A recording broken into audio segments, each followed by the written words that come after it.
Awesome. So, thank you everyone for attending the latest Kumi Now online gathering. My name is Tan. I'm a project coordinator at Sabil.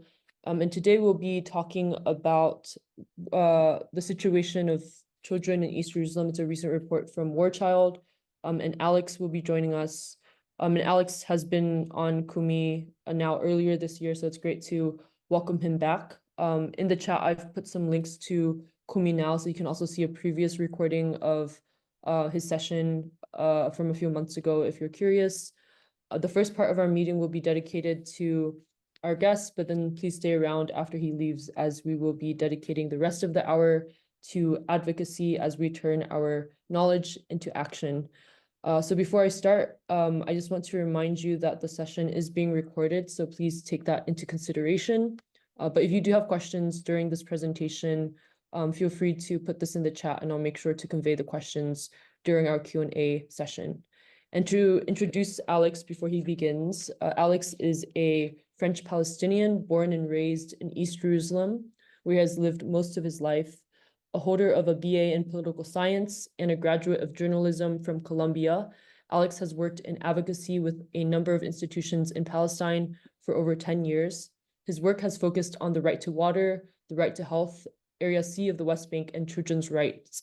And he's here representing World Child, who has recently released this report. So we'll share some information about it as well as the work that he does at the organization. So thank you, Alex, for coming back and speaking to us. And yeah, feel free to begin. And if you need to share your screen share, then feel free to do so.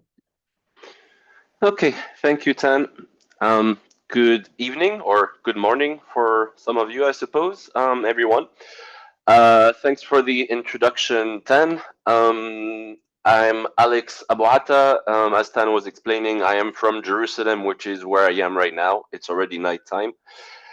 And today's topic will be the situation of Palestinian children in East Jerusalem.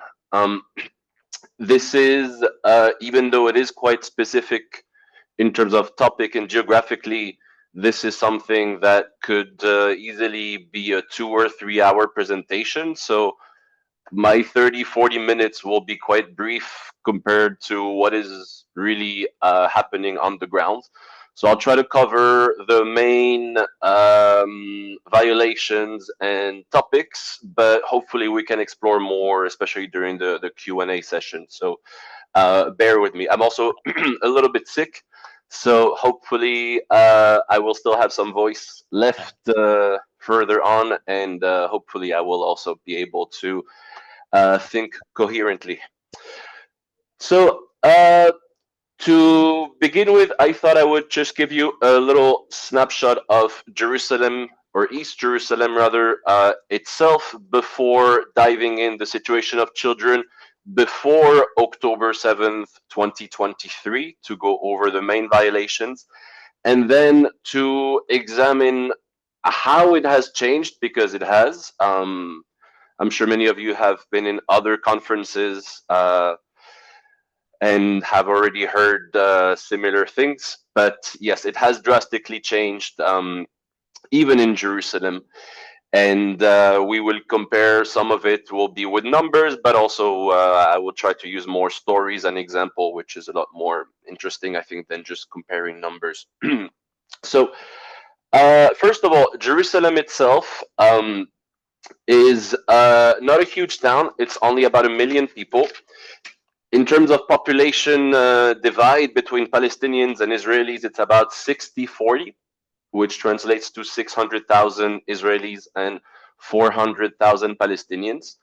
The numbers are a little bit unclear because there is a good proportion, about 1/3 of the Palestinians, so about 130,000 Palestinians that are behind the wall, where the data is a lot less clear, even from the UN. So even the UN doesn't know how many Palestinians are behind the wall. They estimate, they estimated about 10 years ago, 100 to 150,000. So it must be higher now. But Jerusalemites are poor. If you've come here, you've mostly probably been in some of the nicer, quote unquote, neighborhoods But if you explored a bit further, especially behind the wall, you would find a lot of poverty. So, for instance, there is 74.5% of Palestinians in Jerusalem that live under the poverty line. Unemployment is also quite high. Only about 69-70% of adult males are employed, and only 26% of adult females are working. On average, Palestinian families in Jerusalem spend about half of their income on three basic things, which is food, energy, and clothing. And about 60% of the economy in East Jerusalem is generated from tourism, which has been quite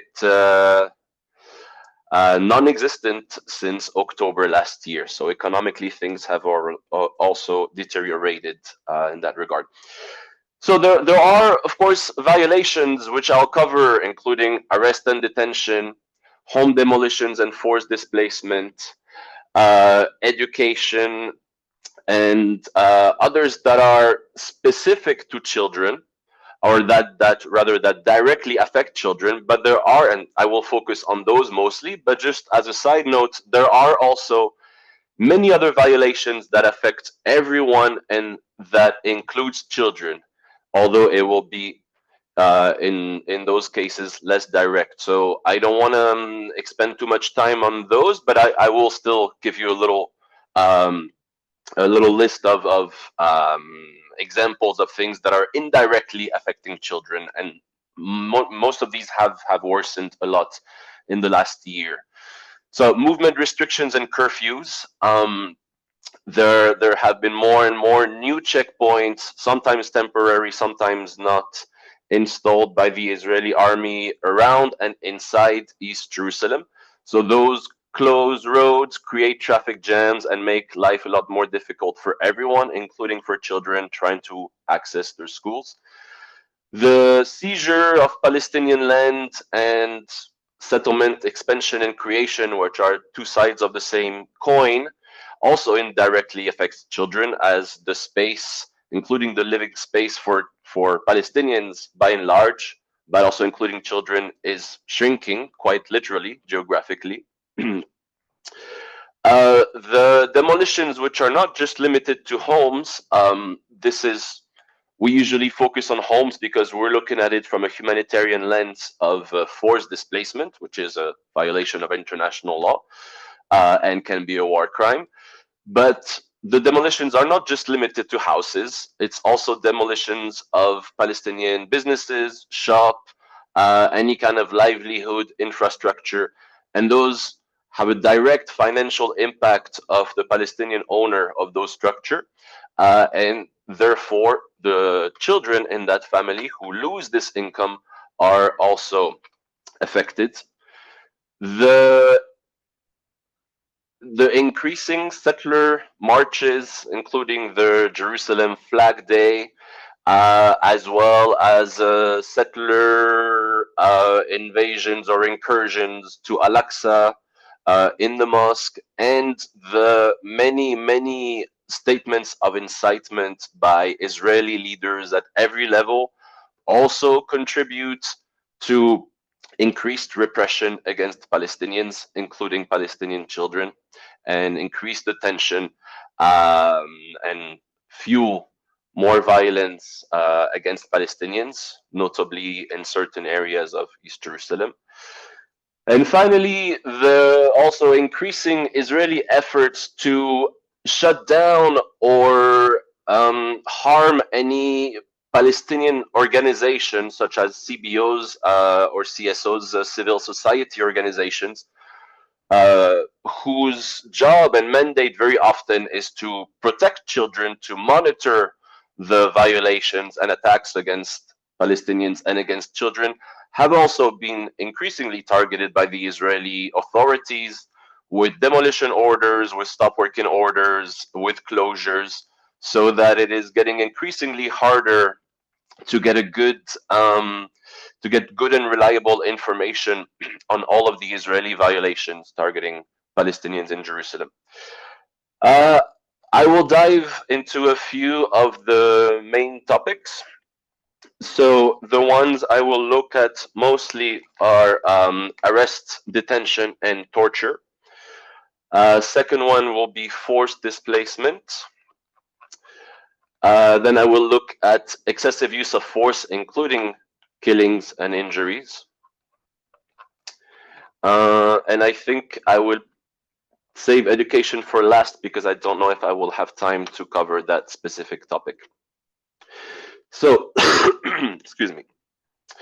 Arrest and detention, even before October 7th of last year, was already a major violation and a major issue for Palestinians, but especially Palestinian children in East Jerusalem.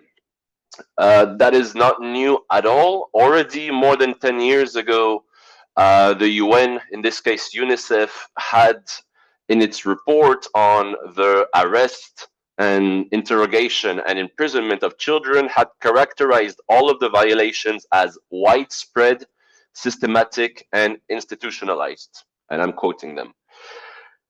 The way Palestinian children are arrested, to go a little bit further from kind of legal mumbo jumbo of, I don't want to quote the Convention of the Right of the Child. I would rather just explain to you the procedures, and I'm sure many of you have children, so you would be able to relate.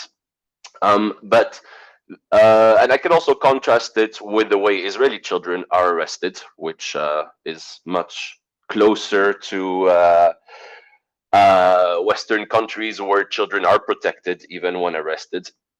But for Palestinian children, the arrest itself is most of the time very traumatic. I'm sure many of you have heard about night raids, which happens a lot in the West Bank, but also happens in East Jerusalem, where the army will basically arrive without warning at your home at 4 a.m. with a large number of soldiers wearing face masks, all heavily armed, as you can imagine, knocking, not just knocking on your door, but rather knocking down your door, coming inside, shouting at everyone, searching the entire house, and arresting a child, not giving them any time for, basically just enough time to maybe put on some shoes, and then transfer them to an interrogation room. The transfer itself is most of the time has violations. Reports by agencies like UNICEF have exact numbers, having interviewed many children that were arrested. So they will tell you, for instance, 86% of children were abused during the transfer while they were in the military jeep. 80% were blindfolded, but I don't have all those numbers off the top of my head, and there's no such new report as far as I know. I'm pretty sure lately, but those are all prevalent. So the way they've been arrested, the transfer, children are often handcuffed or zip tied and blindfolded, are abused both physically and orally by the soldiers, who will insult them or abuse them or kick them or punch them. The interrogation is also done without a parent present, which is illegal, and also very often without a lawyer present. In cases where the children have not been arrested from their house, but rather from the street, the parents are not notified right away. So the children will be interrogated violently with abuse, including physical abuse, verbal abuse, slaps, pushing them down from the chairs, yelling at them, threats, intimidation, for interrogations that can last 1, 2, 3 hours. And the trial itself is very often arbitrary, and the children are very often accused of throwing stones, even when there is no physical evidence or any kind of evidence from the Israeli prosecution. One of the newer trends that's been emerging since 2016 is to assign house arrest for children. I'll mention that the house arrest is not included in as part of the detention period. So, for instance, if a 14-year-old is assigned for house arrest for the duration of his trial, let's say 6 months, and then he gets sentenced to 6 months in prison, his initial 6 months do not matter. They're not they don't count as part of his detention.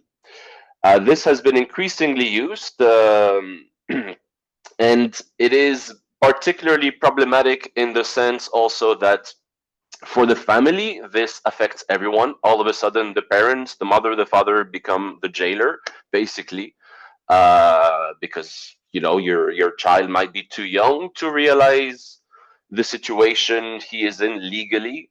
Parents very often have to pay fines if the children break their house arrest and they're monitored with an anchor monitor.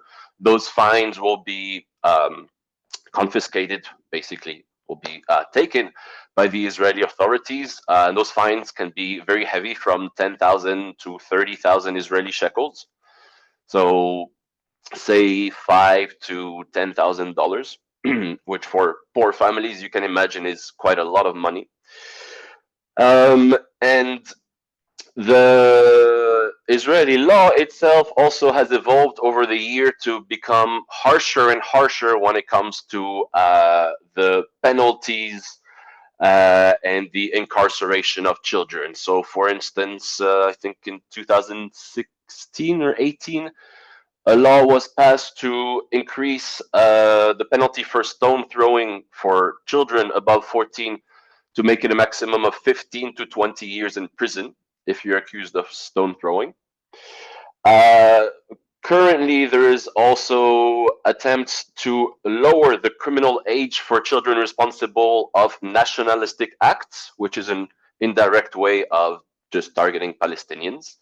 Um, to reduce the age of criminal responsibility, which is currently 14 to 12, meaning also that children as young as 12 would be could be jailed as opposed to 14, which is now the minimum. Even with the existing laws, the way the Israeli authorities apply those laws, they very often circumvent any of those already extreme and discriminatory laws. So, for instance, the age of criminal responsibility will be applied at the moment of the verdict, not at the moment of the alleged crime. So, if you're 13 and a half years old and the Israeli authorities have accused you of committing a crime, they can, and they have, and they do very often, delay the court trial until you're 14 to ensure that they will be able to throw you in jail. One very famous case was a Palestinian child who's still in prison, who suffers now from severe mental health issues, has been in extended periods held in solitary confinement. His name is Ahmad Manasra, and such procedures were applied against him.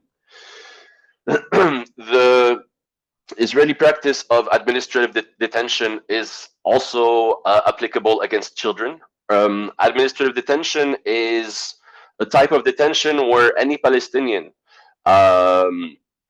can be arrested for up to 6 months, renewable indefinitely, without any charge being clarified or leveled against you. The state, so basically the state of Israel, will just submit secret evidence to the Israeli courts. So you don't know what you're arrested for, and you don't know how long it will be, because it can, yeah, it's indefinite. Um, it's for a period up to 6 months, but it can be renewed indefinitely. So currently, I'm jumping ahead a little bit because we will look at the current situation in a second. But currently, there are 85 Palestinian children, or as of October 1st, so I don't know the exact figure nowadays, but it must be close, that are held, that are in jail, held under administrative detention. That's 4 times the amount compared to pre-October 7th, 2023. The other ways in which children are arrested often is directly from the street by any type of Israeli armed force. It could be army, it could be police, it could be border police.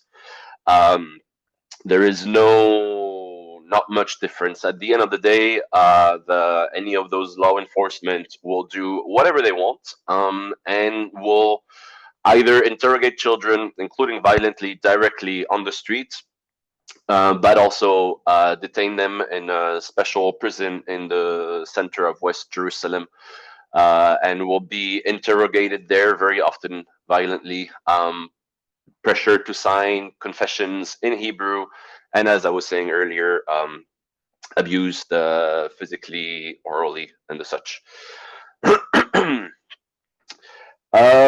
Let me switch to forced displacement. So, demolitions of Palestinian infrastructure, houses, businesses, shops, sheep pens, anything is, as we said, not new.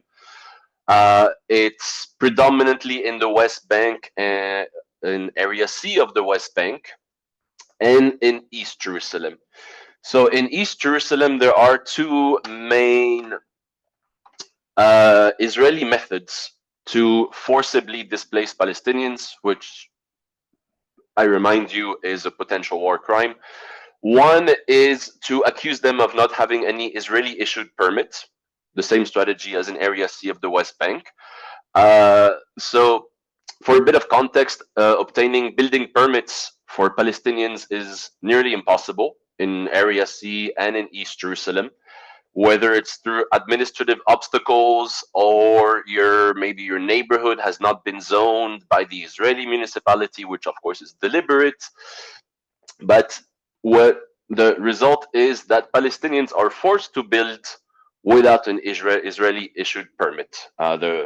Those same permits are much easier to obtain for settlements and for Israelis in West Jerusalem, and are a lot less costly, especially that whole procedure for Palestinian private citizens without any state or municipal subsidies is basically unaffordable for the majority of Palestinians. So what happens? Palestinians will still build and then will receive a demolition order. Those demolition orders will end in one or two ways. Either you will be forced to demolish your own house, whether it's finished or still under construction, because the alternative is that the Israeli authorities will bring a bulldozer and the army to demolish your house, but will also send you a fine, which is quite high, which can be 30 to 60,000 shekels. That's $10 to $20,000. So not only did you lose your home and you are in the street and homeless, but on top of that, you now owe the Israeli authorities 10 to 20,000 for having demolished your house. You can imagine that losing your house from one day to the next has a deep psychological impact on the entire family, but especially children, as due to their youth, due to their still development. Children are very often traumatized by demolitions and displacement. There was a very good report from Save the Children from a few years ago that focused specifically on the psychological impact of those demolitions on Palestinian children, done through a lot of surveys, which showed how Palestinian children were greatly affected mentally and psychologically, would become a lot more fearful, lose confidence in their parents, start having nightmare, bedwetting, and just feel very often one recurring reply from children was that they felt very abandoned by the world whenever this happened. Of course, beyond the psychological impact, there is a huge financial impact on the entire family, which of course affects children. Uh, those people that lose their home in such a way are very often forced to stay in the homes of relatives, which adds to social tensions, family tensions, and potentially extra violence within the family just due to all of this extreme stress and trauma. um, in terms of extrajudicial killings and injuries, this is also something that has gotten a lot worse in recent years. It's not new. The last few years, especially from 2015-16, for Jerusalem specifically, have become a lot more violent, and a lot more Palestinians have been killed and injured, with relaxed rules of engagement for the Israeli armed forces, both in the West Bank and in East Jerusalem. Up to a decade ago, rubber coated bullets were used a lot more than another type of bullet, which is actually quite lethal. And right now, and since a few years, very often it's live bullets that are used. And many organizations, including the UN, have written at length about Israel's rules of engagement being basically to spare you the legal mumbo jumbo, where I would talk about excessive and disproportionate use of force. But let's just say that soldiers and policemen are trigger happy when it comes to anything that they see suspicious. So whenever there are raids, for instance, Israeli raids, so the army raiding a neighborhood, which happens a lot in the West Bank in the last year, but even from before. And in East Jerusalem happens less, but is happening quite a lot in the neighborhoods behind the wall, which are completely isolated from the rest of Jerusalem. So it's more hidden in a way. There, the raids are a lot more violent and lethal, including through the Israeli use of undercover units that are disguised as civilian Palestinians, infiltrate some areas where they want to arrest some people or conduct what they call an operation. And so basically, from 1 minute to the next, you will have from a calm setting to a group of armed Israelis, taking out their guns, shooting in the air, arresting some people, and it becomes chaos. And there are very often injuries when that happens, but there are also Palestinians that get killed by those undercover units, including children. The other times when children are targeted is times when it is just deliberate.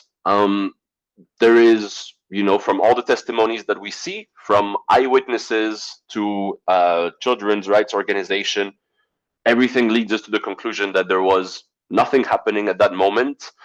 So it might have been an Israeli sniper from a checkpoint nearby or from a watchtower near the wall that just targeted a child without any violence occurring at the moment, nothing happening, just deliberate targeting and killing. This has increased a lot since October 7th. And it's already 30 minutes, so I will maybe share my screen just to look at some numbers. Should I do it, Tan, or will you do it from your side? Oh, yes, please do. I think I gave you permission, so you can share it. Okay, here we go.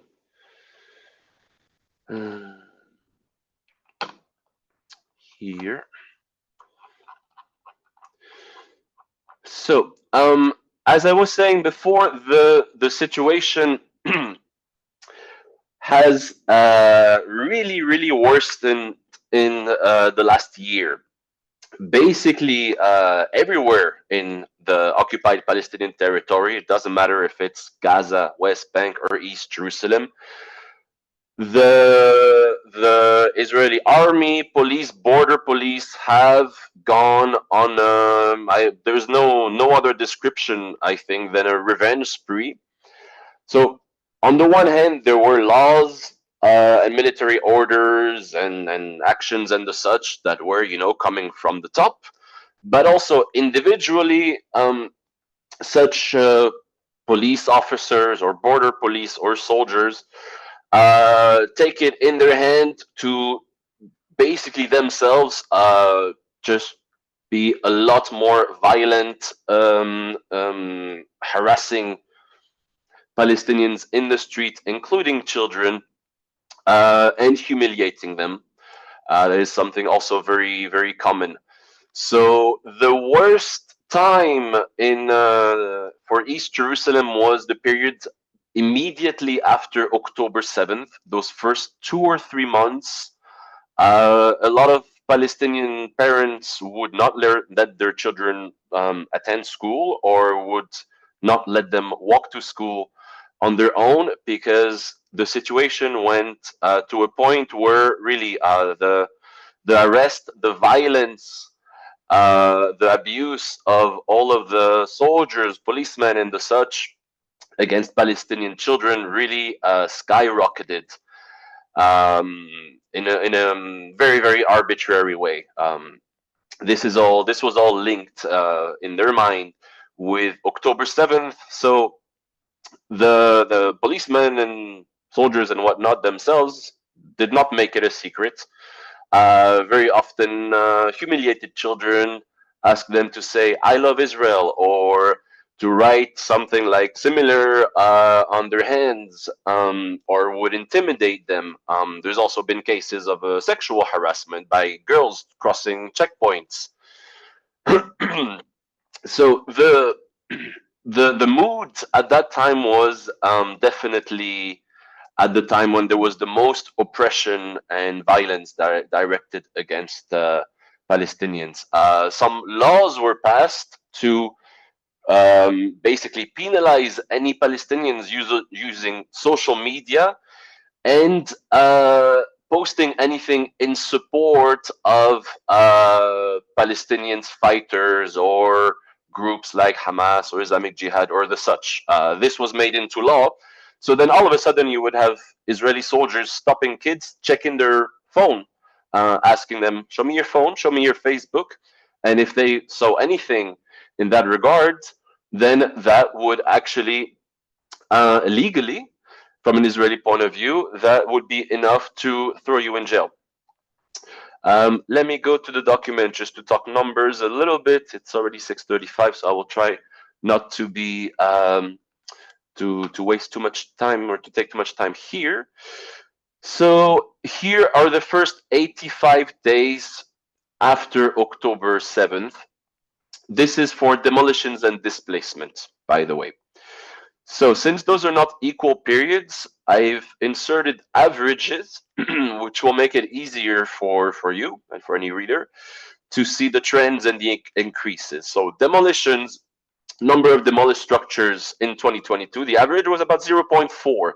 2023, it jumped to 0.63, 50% increase. Afterwards, for the last let's say the remainder of 2023 after October 7th, it stayed more or less the same. Sorry, that was 2023 before October 7th. That's 2023 after October 7th, nearly 0.7. And since then, it's reduced a little bit, but the numbers don't show everything. Besides the number of demolished houses and structures, we have to look at the number of people displaced. Here we have the total number of people displaced. This is a daily average. This is only for East Jerusalem. So nearly one person displaced per day in 2022. 2023, this doubles nearly. And looking at the 3 months after October 7th, this shoots up to 2.5. Demolitions of houses in the first 3 months after October 7th, demolitions spiked, and the displacement and the violations and the attacks and the arrest all spiked. And this is seen in those numbers, including the number of children displaced. It is the data is less detailed when it comes to children killed, unfortunately. So I cannot give you such time periods, unfortunately. But in terms of children killed in East Jerusalem only, this is for the first 9 months of 2023. 3 boys were killed. The last 3 months of 2023, 10 boys were killed, especially in October. And then this average goes down a little bit in the current years. There's been 7 children killed in the first 5 months of the year. And after that, from June, July, August, September, October, for the next 5 months, 3 boys have been killed.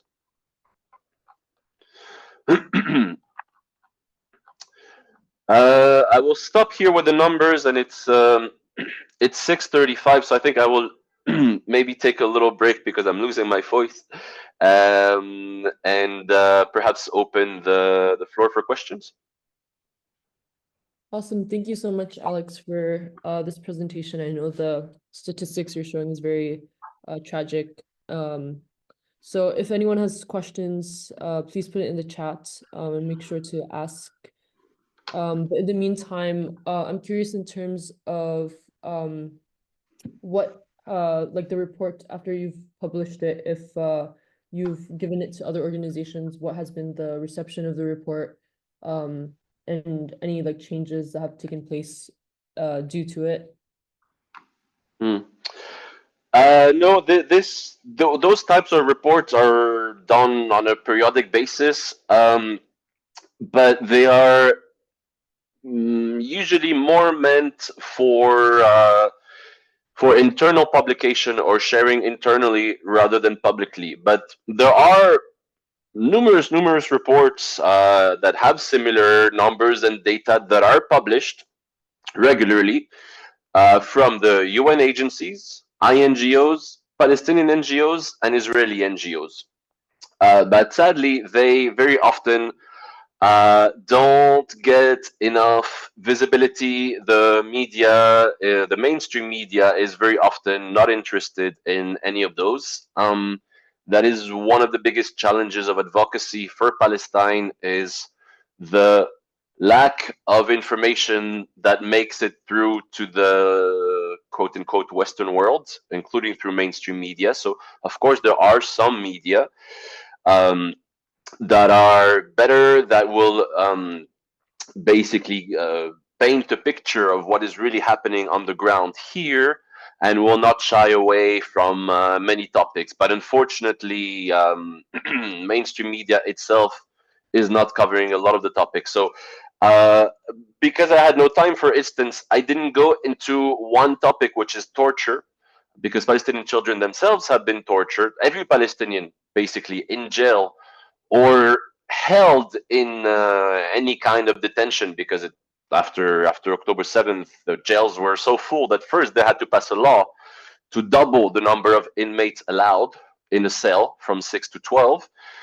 But even then, all of the thousands of civilians that have been detained in Gaza, which is mostly males aged from 15 to 60, are all held in army bases and tortured there. But the torture has been prevalent everywhere. We already knew it because if you remember, in November of last year, at the end of November, there was a prisoner swap between the Israeli and Palestinians.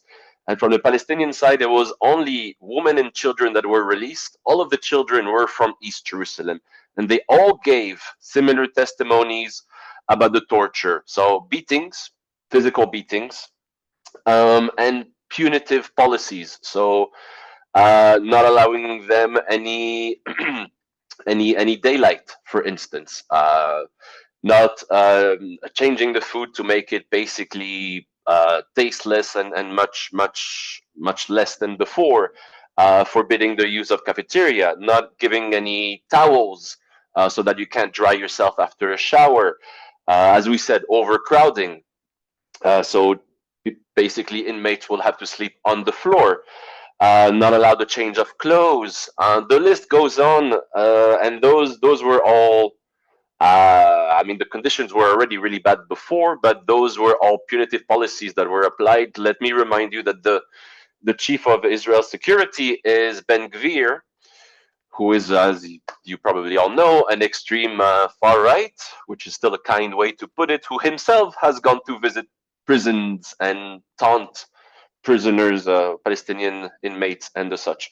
So that was also the sorry, I went on a small tangent, but that was just one example of mainstream media not covering some of the topics of something that is extremely serious, extremely grave, extremely shocking.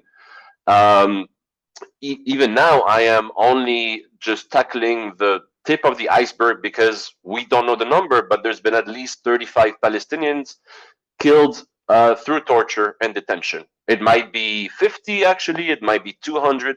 We don't know. Um, so yeah, that was just to give you an example. But those reports are drafted very frequently, and it's very if you work in especially in the humanitarian world here, you can find many of those periodic reports by any organization, whether Palestinian, Israeli, international, or UN, very easily.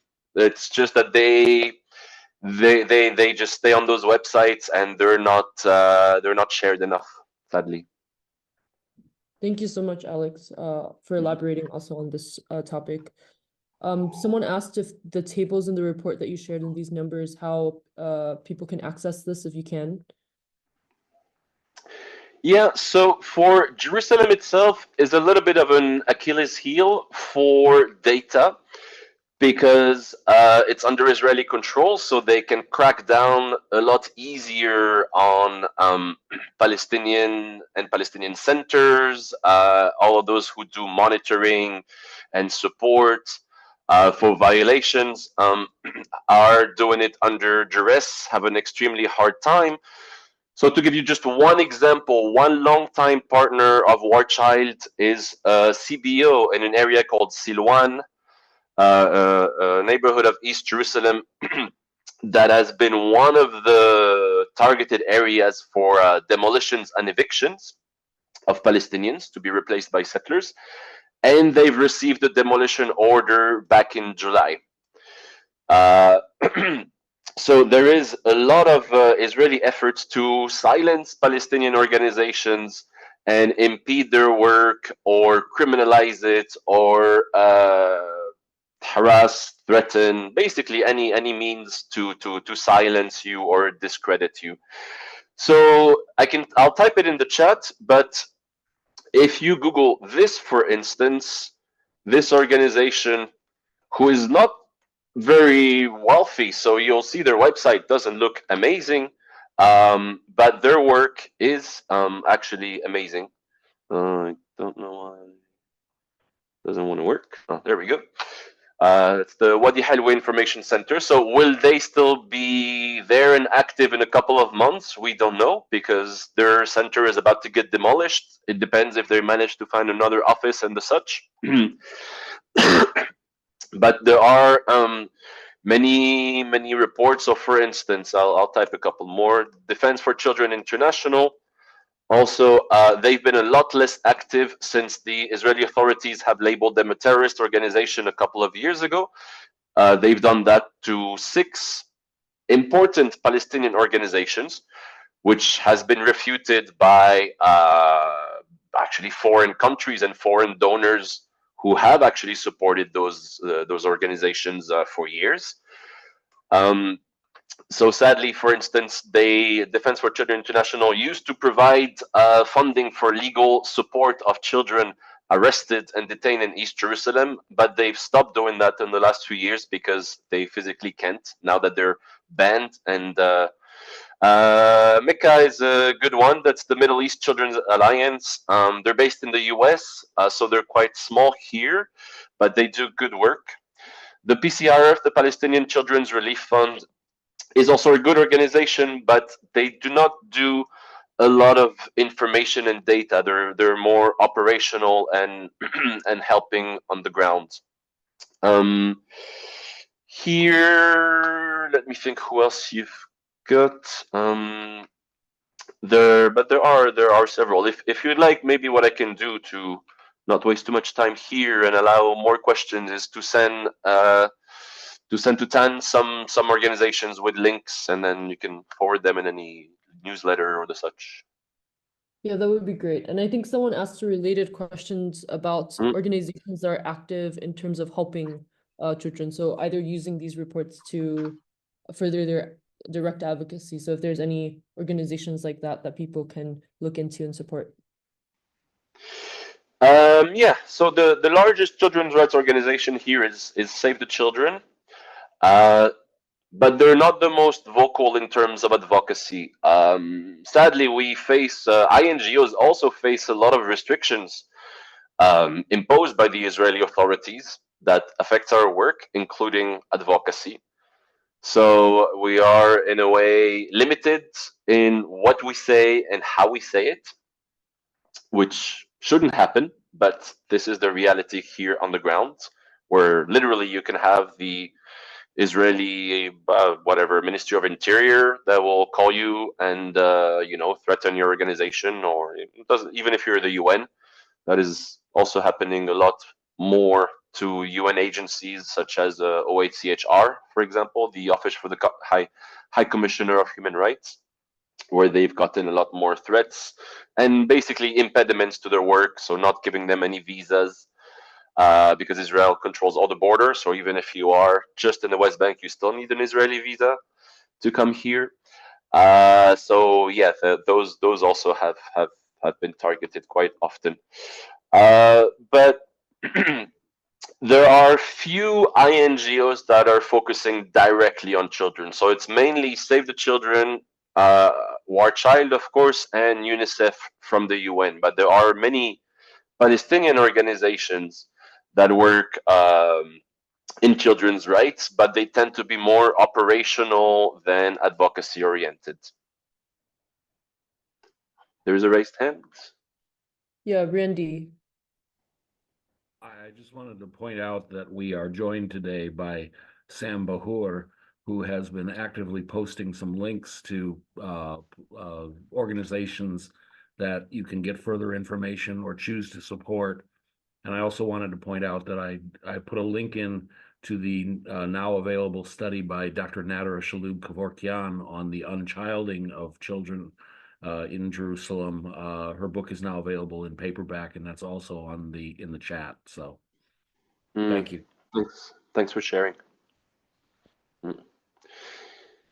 Thanks, Randy. Yeah, there are a lot of reports and lots of information if you know where to look. Relief Web is a good website that aggregates lots of report by country. So one maybe shortcut to find such reports is to go on reliefweb.int. I'll type it here. Filter it to Palestine, and they very often publish any new report that's been issued or published by international organizations and the UN. I don't think they publish much in terms of Palestinian organizations, unfortunately. Sorry, I wrote the wrong word. Type again.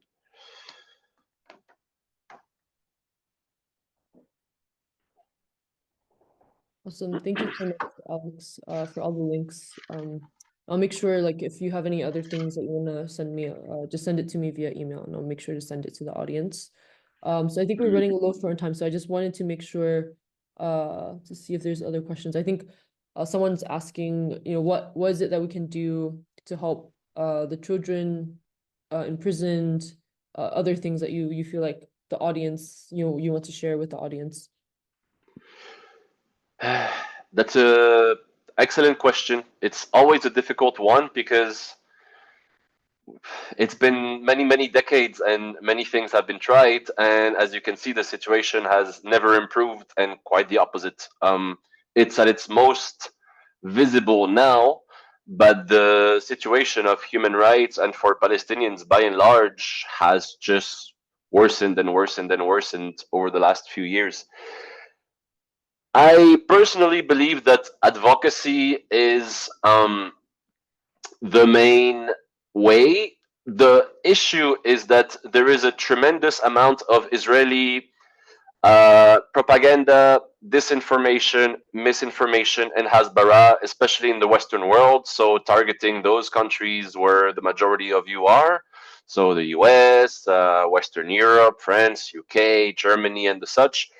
And unfortunately, those governments or media tend to adopt the Israeli narrative, even when the narrative is riddled with propaganda, with lies. If you remember the 40 beheaded babies and the such, that makes the our work uh, extremely difficult, because yeah, a lot of people that are not knowledgeable about Palestine, about Israel, will just quote you a lot of those talking points that they've maybe heard dozens of times because of the media and the such.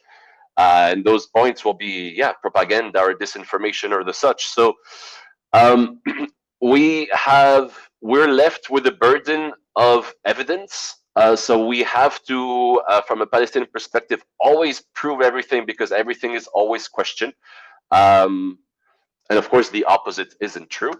Um, but for for advocacy, I would say, in a nutshell, show in an irrefutable way. So videos is probably the best for now, until we get deep fakes.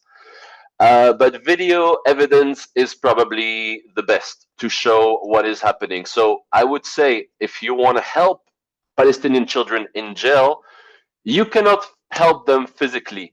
You cannot sign a petition that you will submit to any Israeli authority or anything like that. Israel, whether it's the municipality, the government, the army, do not give, pardon my French, a crap about the Western, any kind of Western intervention or criticism or the such, and they will hit you back with their own disinformation and so on and so forth. Basically, so what you want to do, in my opinion, again, is to really show what is happening. So that would mean for you, familiarize yourself with some of the topics.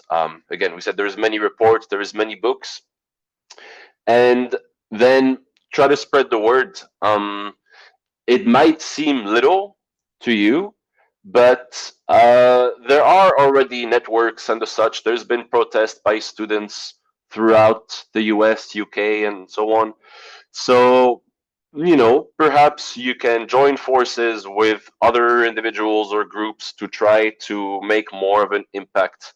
But yeah, long story short, I think the best way is to try to really show what is happening here. Because if everybody, if a lot more people really knew the situation even before October 7th of last year, was already incredibly shocking, and is not a type of situation you should see in the 21st century.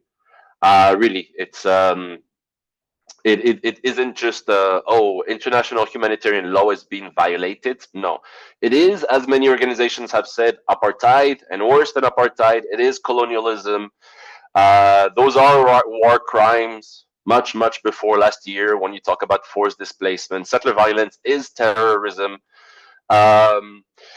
But yeah, sadly, not enough of that information reaches the general public.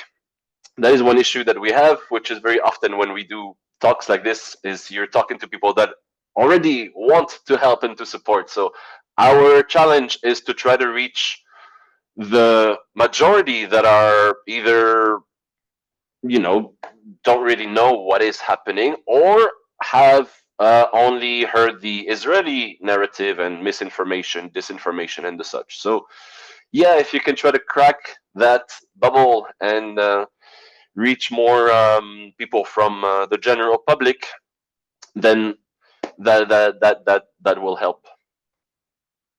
Thank you so much, Alex. I think that's really important advice. And especially the information being produced by War Child, the research and data, that's so important because sharing statistics and sharing very factual information to counter a lot of this propaganda narratives is really important. So yeah, just want to reiterate to I'll send the link actually to World Child so you can people can take a look, and if there's information there that you can learn more from and use in your communities, I think that would be really important.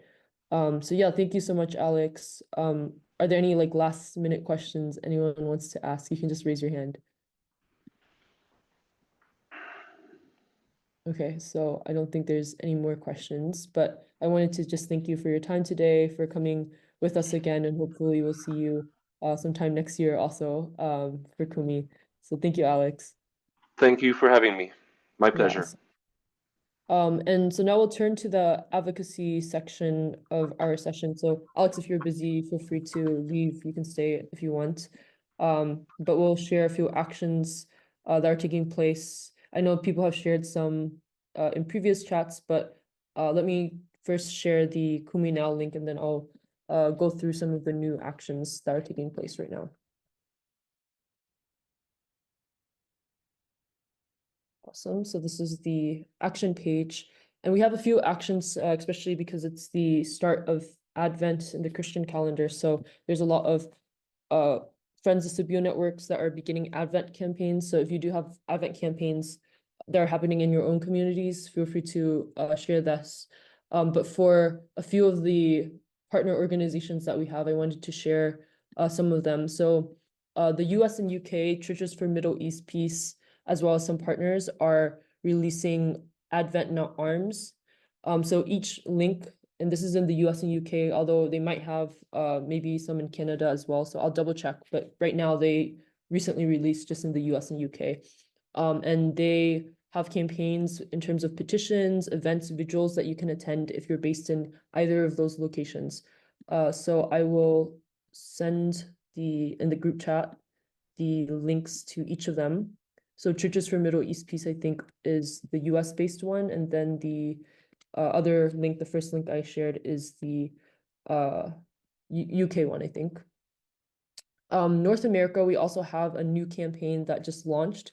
And it's basically pairing a Christian Palestinian prisoner detainee with a congregation. So I'll send you the description for this. This is a pilot campaign by Mary Siegel. And if you have a congregation, like a church congregation, you can find a way to basically connect that congregation with a Christian Palestinian detainee and their family members, and basically with the goal of building relationships that can be sustained, supporting them, making sure they don't feel alone in the current struggle that they're facing. So I'll send you the link for this if you're curious.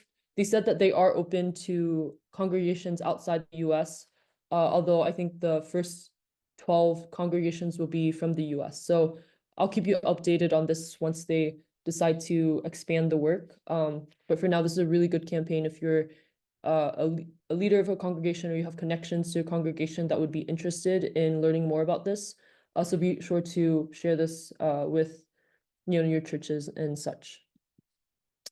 We also have a few ongoing campaigns that have already been on the website for a few weeks, so I won't mention those again, but those are the two main new ones that I wanted to mention. Someone asked if the recordings, where we can find these recordings. So for Kumi, I'll put the link for it. We have a YouTube that you can use to look at the old recordings. And then for the Thursday service, if you're signed on to the newsletter, you'll be able to access the old Thursday services, but they're technically private links, so you don't see this publicly. So if you don't have access to the newsletter, just let me know and I'll try to add you from this. So thank you. And feel free to raise your hand and I'll call on you if you have any actions that you really want to share.